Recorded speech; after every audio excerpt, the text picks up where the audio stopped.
میرے تاج شریعت کا یہ بھی پیغام تھا، جس طریقے سے عقائد کے اعتبار سے اعلی حضرت امام اہل سنت نے پوری زندگی پیغام دیا کہ اپنے عقیدوں کو مضبوطی کے ساتھ اپنے سینوں میں رکھو اور دوسروں تک پہنچاؤ اور مسلک اعلی حضرت پر قائم رہو، وہیں میرے امام نے یہ بھی تعلیم دی ہے بڑے بڑے گناہوں سے بچتے رہو، شراب نوشی سے بچتے رہو، چغل خوری سے بچتے رہو، نماز کو چھوڑنے سے بچتے رہو، اور جناب عالی اللہ تبارک و تعالی کے فرامین پر عمل کرتے رہو۔ قرآن کریم نے فرما دیا ہے جو لوگ شراب نوشی کے عادی ہو چکے ہیں، اپنی زندگی کو برباد کرنے پہ تلے ہوئے ہیں اور طرح طرح کے انجیکشن لیتے ہیں، زندگی ویران ہو چکی ہے اور گھر تباہی اور بربادی کے دہانے پر پہنچ رہا ہے۔ قرآن کریم نے اعلان کیا یا ایھا الذین آمنوا انما الخمر والمیسر والانصاب والازلام رجس من عمل الشیطان فاجتنبوه لعلکم تفلحون انما يريد الشيطان ان يوقع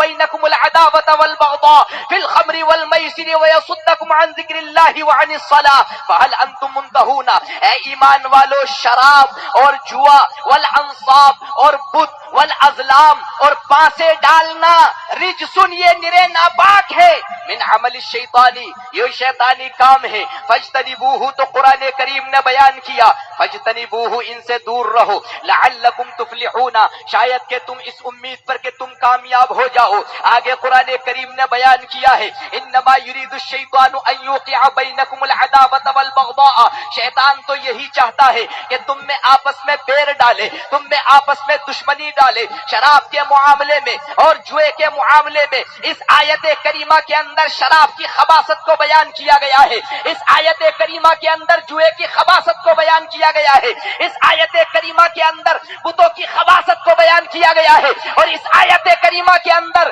پانسے ڈالنے کی خباثت اور اس کی مذمت کو بیان کیا ہے۔ اے نوجوانوں، معاشرے کے اندر زندگی گزارنے والوں، اگر آپ اپنی زندگی کو کامیاب کرنا چاہتے ہیں، اگر آپ دنیا میں بھی کامیاب ہونا چاہتے ہیں اور اگر آخرت میں بھی کامیاب ہونا چاہتے ہیں تو اعلی حضرت کے فرامین پر عمل کرو، حضور حجت الاسلام کے فرامین پر عمل کرو، اور میرے مرشد کریم حضور تاج شریعت کے فرامین پر عمل کرو۔ اللہ ماشاء اللہ۔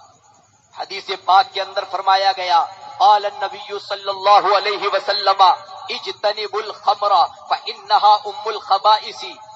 شراب سے بچو، شراب سے دور رہو، فانها ام الخبائث، اس لیے کہ یہ ساری خرابیوں کی جڑ ہے، ساری خرابیوں کی اصل ہے۔ انسان جب شراب پی لیتا ہے، انسان جب شراب نوشی کرتا ہے تو ما خامر العقل، یہ شراب کا نام ہے، الخمر ما یخامر العقل، انسان کی عقل کو وہ بالکل